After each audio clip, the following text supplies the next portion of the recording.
They stalk silently in the murky shallows, unmoving, unblinking, unreadable. Most people think of crocodiles as prehistoric leftovers, brain-dead beasts running on reflex, but those people are wrong. What if I told you crocodiles have outlived dinosaurs, can stalk humans for weeks, communicate with subsonic frequencies, and navigate across oceans with no map? What if I told you they can remember, plan, and even work together? This isn't a relic. It's a masterpiece. This is the story of the crocodile, evolution's final weapon. Crocodiles belong to a lineage called crocodilomorphs, which first appeared over 200 million years ago, before the age of dinosaurs had even begun. And while the dinosaurs were wiped out by a fiery asteroid, crocodiles survived. But not by luck. Recent studies show that crocodiles evolved to fill an astonishing number of ecological niches. Some were slender-legged land hunters. Others were massive marine beasts. Some had skulls like wolves. Others, like ducks. Their secret? Dietary flexibility. When disaster struck, like the end Triassic and end Cretaceous mass extinctions, it wasn't the biggest or fiercest crocs that made it through. It was the ones that could eat anything, adapt to anything, outweight everything. That's not fossilized instinct, that's strategy. The saltwater crocodile, the largest living reptile, can grow up to 7 meters long and weigh over 1,200 kilograms. But size isn't its only advantage. Its skin is reinforced with osteoderms, bony plates embedded beneath the surface. Flexible, natural armor that's resistant to bullets in some areas. It's not skin, it's scale steel. And then, there's the bite. With 3,700 psi of pressure, the saltwater croc holds the strongest bite force ever measured in any animal. More than a lion, more than a shark. Enough to crush bone instantly. But the bite isn't the scariest part. It's the patience behind it. A croc can lie underwater for over 2 hours without breathing. It slows its heart to 2 or 3 beats per minute. It waits, still, watching. And when the moment comes, it erupts from the water like a torpedo, twists in a violent death roll, and pulls its prey into oblivion. We used to think crocodiles were brainless, reptilian reflex machines, but modern research tells a different story. In northern Australia, multiple attacks have been documented where crocs observed human behavior for days or even weeks, watching fishermen's routines, memorizing entry points, learning patterns. And then, once the routine became predictable, the croc struck. This isn't instinct.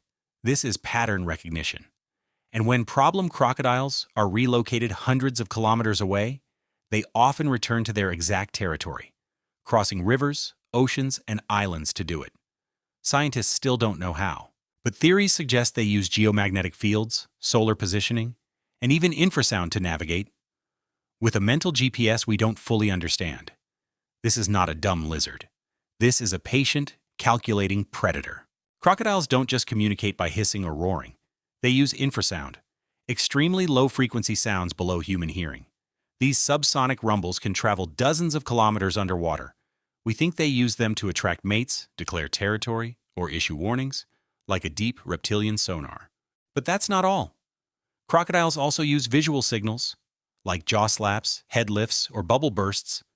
Some researchers believe these may represent referential signaling, where specific movements and sounds carry context or learned meaning. In the lab, crocodiles have demonstrated individual recognition, routine memory, and even problem-solving. One croc was observed using twigs as bait, placing sticks on its snout during bird nesting season. Birds would swoop in for the sticks and become lunch. That's tool use. In a reptile, and possibly a kind of planning. Saltwater crocodiles are not limited to swamps and rivers. Thanks to salt glands on their tongues, they can survive in freshwater, brackish water, and open ocean. They've been tracked hundreds of kilometers out to sea, crossing entire coastlines by following tides and riding currents like ancient submarines. Their nictitating membrane protects their eyes underwater like goggles. Their isos, integumentary sensory organs, detect the tiniest ripples in the water. Even a single drop can betray a victim's location. And when they strike, they don't just lunge. They launch vertically, straight out of the water, grabbing prey off low branches or snatching birds mid-flight. Some people call them river monsters, But that's wrong. They are amphibious assassins. Despite their deadly nature, crocodiles are among the most nurturing reptile parents on the planet. The female guards her nest for months. When the eggs are ready to hatch, the babies begin to chirp from inside the shell. The mother hears them. She gently digs open the nest and carries each hatchling in her mouth, down to the water's edge. She could crush them with a twitch, but she doesn't. She protects them.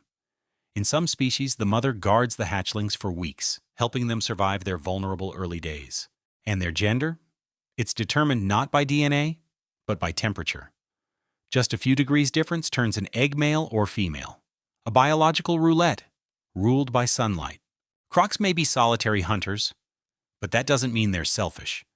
In some documented cases, crocodiles have been seen cooperating to trap fish. They form loose formations, flank prey, and drive it into shallow water, where one croc strikes.